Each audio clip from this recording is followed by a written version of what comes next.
Hi, and welcome to Reading is Sexy by Graham of the Gray. Today we're going to combine two things I love, reading and ninjas, by reading you The Amorous Adventures of Ashida Kim.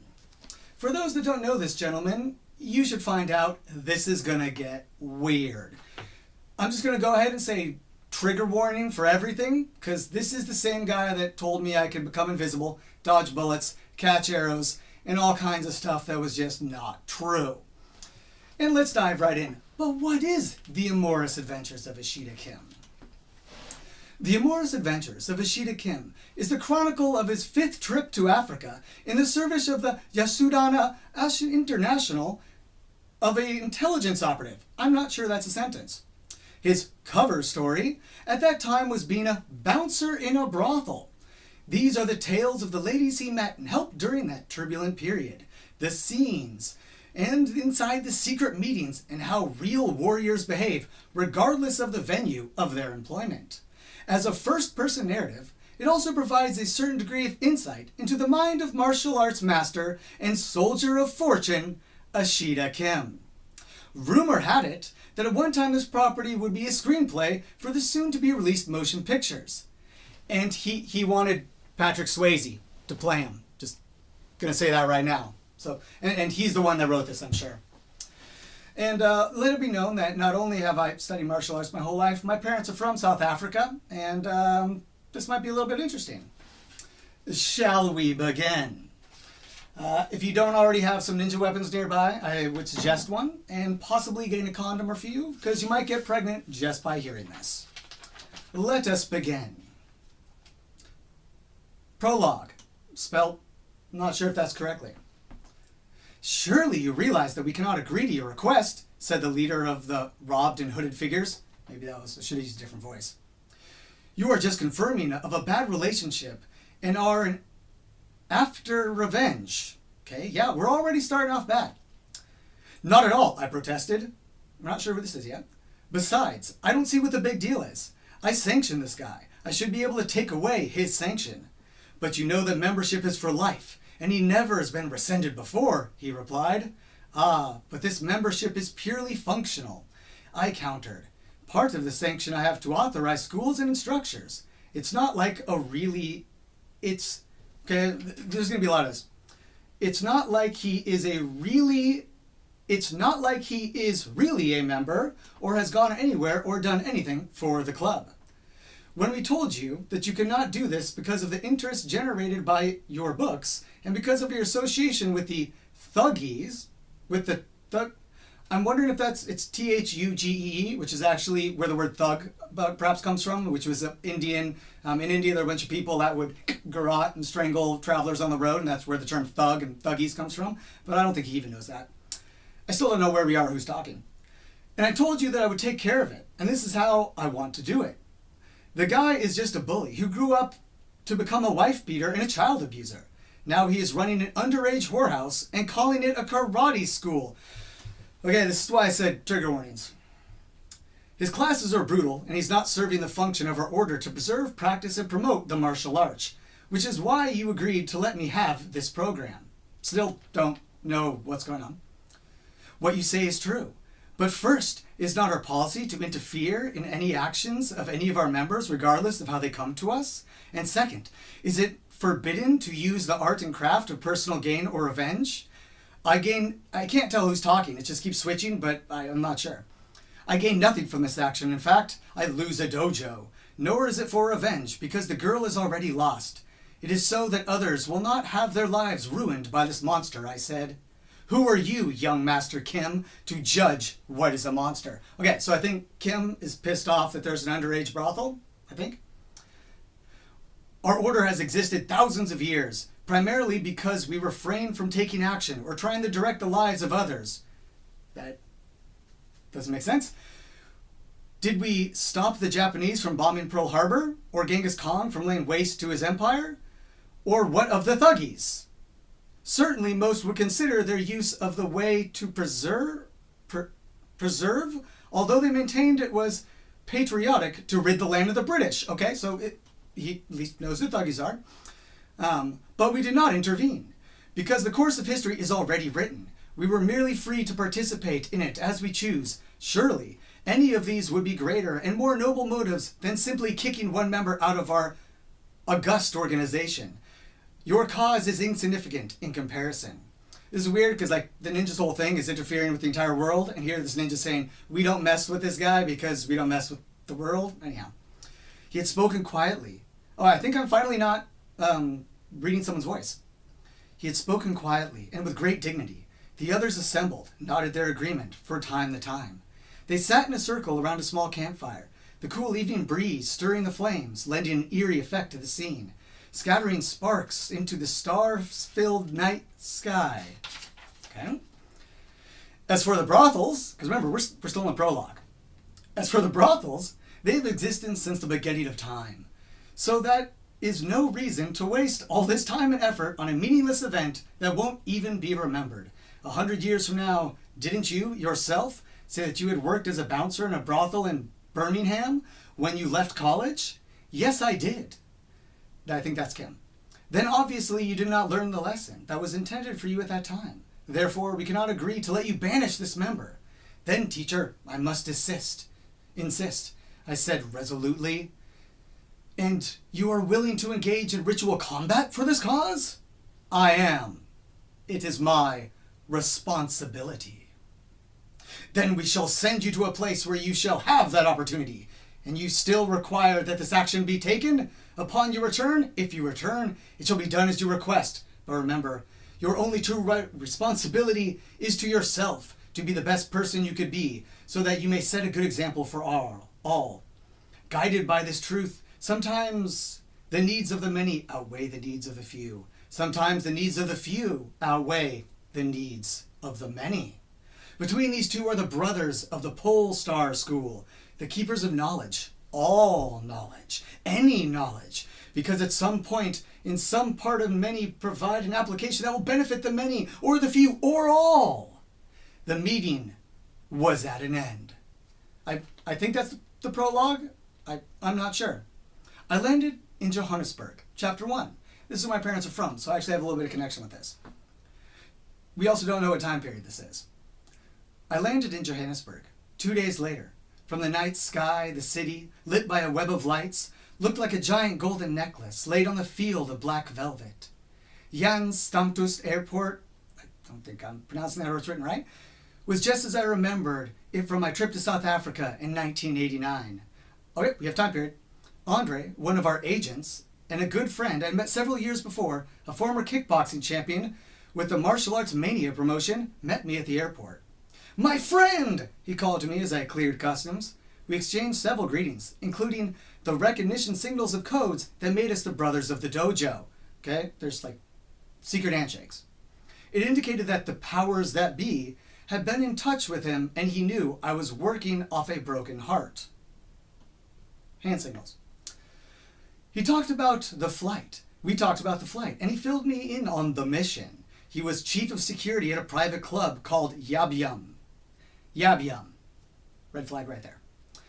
After the more famous one in Amsterdam, I would be an import, basically muscle from overseas, available for general purposes. The front was the Walwards Motorcycle Club, for which he was a member, as evidenced by a tattoo on the back of his left shoulder.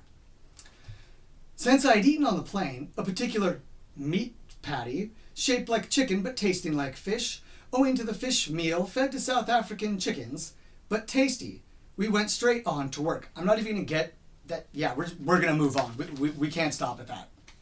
It's just too nuts. The pages are already stuck together and I haven't read this yet. We shook hands all around as Andre entered the office. A push forward room of a large, poled and characteristically of South Africa, fenced and gated mansion. That was all one sentence. The door jam was splintered a bit where the police had raided the place the night before. Everyone was a little tense, but some took me as the solution to much of their problems. The handshake was a normal grip, shift to a brotherhood grip, then back to a normal grip. He's all about his grips. It could have been done quickly in public, but not to arouse suspicion, much like the signs and codes of the Pole Star School. Accents were notable, mostly British, 2 German of descents. Of the 5 or so assembled, 2 were Afrikaners, born and raised in country.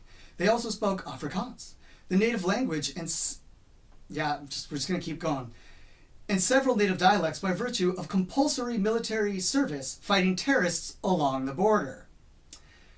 Okay, a Hindu chap named Mauritius, an island off the east coast, who was working as a, I don't even know what that word is, corper, in one of the many casinos that had sprung up in the city since the end of apartheid.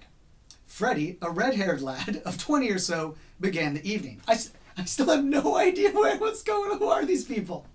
Who's talking? I got quotes again, but I have no idea who's talking. Andre, now that you are here, it is time for tea? Is it time for tea? I noticed a large marble tea set in the style of a better and more elaborate sets used in Taiwan's, an estimated value of well over $500 US. I'm gonna bet one. Andre smiled mischievously from under his long brown hair and looked for all the world like the Monkey King of Chinese mythology, that being the year of his birth. There's always time for tea, he replied. He sat down behind the desk and reached to his left for a glass coffee pot, I thought they were drinking tea, of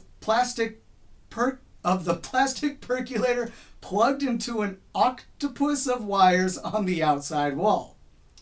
Through the open window, the cool night air drifted over the courtyard, gently swaying the trees and shadows.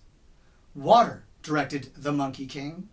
He handed the glass decanter to Craig, a burly blonde fellow whose brother was the owner of the estate, who passed it to Michael, a big crew-cut Afrikaner who had served with Andre in the Rec Keys, I can't pronounce that right, the South African Army version of the U.S. Rangers. I doubt that's true.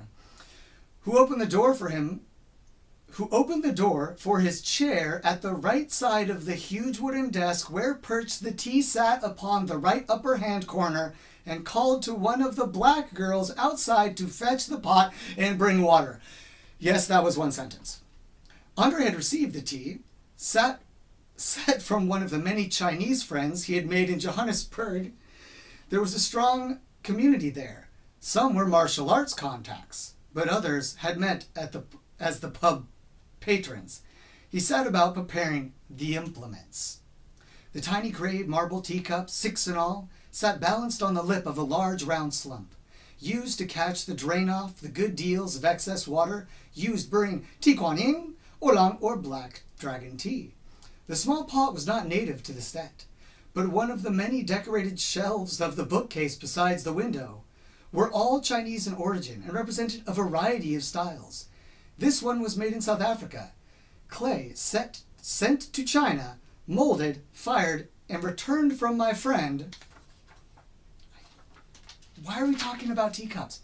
I feel like this is like Lord of the Rings a bit. Like, why am I describing everything that has to do with the chair? So the water was delivered and passed through the door by an attractive young black girl dressed as a housekeeper. Is she not? First off, if anyone knows, because my parents from South Africa, I hate terms black and white because they're used to other people and not give them a tribe or a nation, but we're going to pass that. So Kim, asked James, one of the guests of the evening, as opposed to one of the regulars' names. What kind of a Japanese name, but you don't look Japanese? Where are you from? Keep going. I come from the East, I replied. Oh, it's him. I come from the East, I replied. He's American. He looked for a deeper answer. From the States, America. He smiled. I thought we picked up that accent, but I can't tell from which part. I could have told him it didn't matter which part, or if he had responded to my from the East statement by asking where I was going, I would have known him as a brother of the order, to which I would have replied that I was traveling to the West. This is a Masonic code? Okay, so now we got the Masons. My family works in the Masons, actually quite high up in the Masons, and they just don't bring them in. Don't bring them in here. Masons are awesome. Often used by members to identify each other in the field. No, not a thing. There's nothing secret about the Masons. Everything's public. We moved around a lot when I was a kid. My dad was in the Army. He signed up in the Texas Nicey Brigade during the war. My mom was American, so I never really developed a regional accent. But Kim isn't a Yeah, again, grammar. Isn't a normally a Japanese name, he continued. But short for Kimatake? Please help me pronounce that correctly. Kimitake. Easier for the round eyes to pronounce? I smiled. We haven't even gotten to the brothel part and I'm already cringing. And in Japanese, asai, I'm not sure if that's right, means foot and da means big. It's a nickname I picked up when I was used to go to the karate tournaments because I used a lot of kicks compared to most guys. I think his reference to the big feet might be a reference to something else, okay? And we're going to finish this page and pick up later because it's about to get darker. Andre was sterilizing the tea set. I swear they made like 9 bowls of tea. Pouring boiling water over the entire affair, he lifted the small lid on the tiny teapot and filled it overflowing, pouring some of the spout several times to warm the pot. Then filled it with the semi-fermented leaves from a large tea caddy now sitting on the desk. He did this by plucking large clumps of tea out of a pair of bamboo tongs and carefully inserting them into the pot without dropping a leaf. Now pay attention because his description of this tea will be his description of sex. There are 2 schools of thought on how much tea to use. Some said pack it tightly and make it strong. Others held that half full was more than enough when used for numerous immersions customary in the ceremony, and made the tea more palatable. The pot was half full. That's interesting. In the Bedouin culture, they give tea or water to everyone that they meet. Half full means they want you to drink it and stay. When they give you a full cup, get the hell out. I poured the steaming water into the pot, sitting delicately on a pedestal in the center of the round marble stump, and set the coffee pot aside. With the tongs, he placed a small wooden mat before each guest, then the cups to whose would be served in the same manner. We're going to pause there, and we'll be picking up with the amorous adventures of Ashida Kim.